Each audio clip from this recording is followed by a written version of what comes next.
Assalamualaikum warahmatullahi wabarakatuh. Sahabat Lentera Kisah.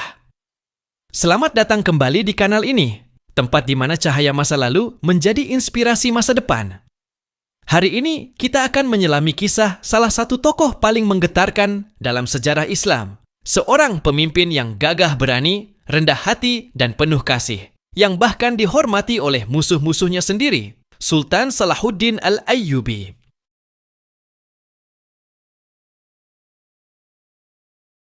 Salahuddin Al-Ayyubi lahir pada tahun 1138 Masehi di kota Tikrit, wilayah Irak saat ini. Nama lengkapnya adalah Yusuf bin Ayyub. Ayahnya, Najmuddin Ayyub, adalah seorang bangsawan Kurdi yang berpindah ke Mosul, lalu kemudian ke Damaskus, dan menjadi bagian penting dalam kekuasaan dinasti Zengid yang saat itu dipimpin oleh Imaduddin Zengi, dan kemudian putranya, Nuruddin Mahmud Zengi. Salahuddin tumbuh dalam lingkungan yang dipenuhi semangat jihad, ilmu pengetahuan, dan nilai-nilai keislaman. Meski kelak ia dikenal sebagai jenderal yang sangat tangguh, masa mudanya justru tidak banyak dihabiskan dalam pelatihan militer. Ia lebih mencintai ilmu dan agama. Bahkan, menurut beberapa catatan, Salahuddin lebih tertarik menjadi seorang ulama daripada seorang panglima. Namun sejarah memiliki rencana lain. Karir militer Salahuddin dimulai ketika ia mengikuti pamannya, Asaduddin Shirkuh, seorang jenderal dinasti Zengid, dalam ekspedisi ke Mesir.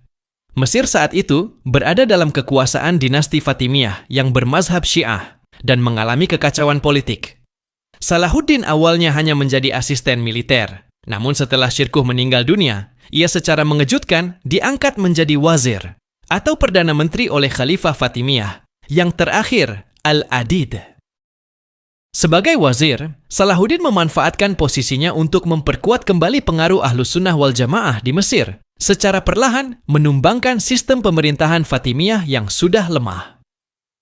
Saat Khalifah Al-Adid wafat tahun 1171, dinasti Fatimiyah pun berakhir, dan Mesir secara resmi kembali berada dalam naungan Khalifah Abbasiyah di Baghdad. Dengan meninggalnya Nuruddin Mahmud Zengi pada 1174, terjadi kekosongan kepemimpinan di wilayah Syam. Salahuddin, yang saat itu telah memiliki kontrol atas Mesir, bergerak ke Damaskus dan kota-kota sekitarnya.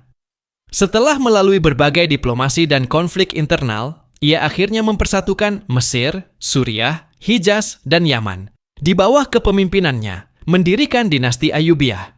Namun, Salahuddin bukan hanya sibuk mengatur kekuasaan. Ia mulai mempersiapkan tujuan besar dalam hidupnya, membebaskan kota suci Yerusalem dari cengkeraman tentara salib. Pasukan salib telah menguasai Yerusalem sejak 1099 Masehi, meninggalkan luka mendalam pada umat Islam. Dalam peristiwa penaklukan itu, ribuan Muslim dibantai di Masjid Al-Aqsa. Salahuddin melihat pembebasan kota itu bukan sekadar misi politik atau militer, tapi jihad suci. Pada tahun 1187, setelah bertahun-tahun membangun kekuatan, Salahuddin melancarkan serangan besar. Titik balik terjadi dalam Perang Hittin, salah satu pertempuran paling menentukan dalam sejarah Islam. Di dekat Danau Tiberias, ia mengepung pasukan salib yang kehausan dan terjebak dalam terik matahari. Dalam pertempuran ini, Salahuddin menang telak dan berhasil menangkap Raja Guy de Lusignan dan banyak bangsawan salib lainnya. Setelah itu, ia melanjutkan perjalanannya menuju jantung Palestina, Yerusalem. Berbeda dengan penaklukan berdarah oleh pasukan salib hampir 1 abad sebelumnya, Salahuddin memasuki Yerusalem dengan kedamaian. Tidak ada pembantaian. Ia memberikan jaminan keamanan kepada penduduk Kristen dan Yahudi. Mereka diberi waktu dan kebebasan untuk meninggalkan kota atau tetap tinggal dengan membayar jizyah. Ketika seorang wanita Kristen miskin menangis karena tidak mampu menebus kebebasannya, Salahuddin sendiri membayarkan tebusannya. Bahkan beberapa bangsawan Kristen, seperti Balian of Ibelin, menyampaikan kekaguman mereka atas keadilan dan kemurahan hati sang sultan. Yerusalem kembali ke tangan umat Islam pada 2 Oktober 1187, bertepatan dengan 27 Rajab, hari Isra Mi'raj, seolah menjadi simbol kemenangan spiritual.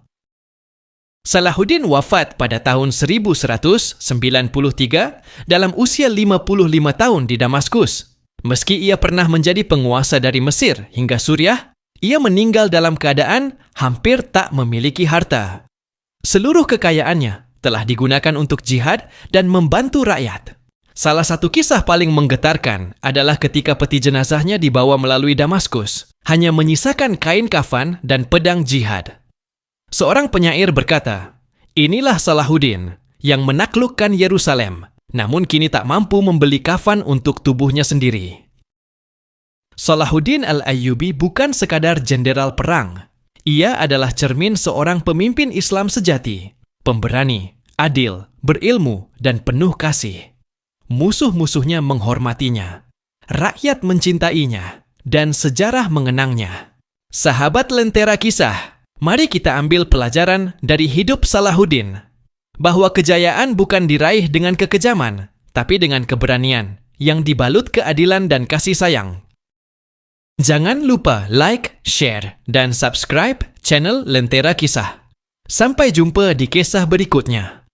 Barakallahu fikum. Wassalamualaikum warahmatullahi wabarakatuh.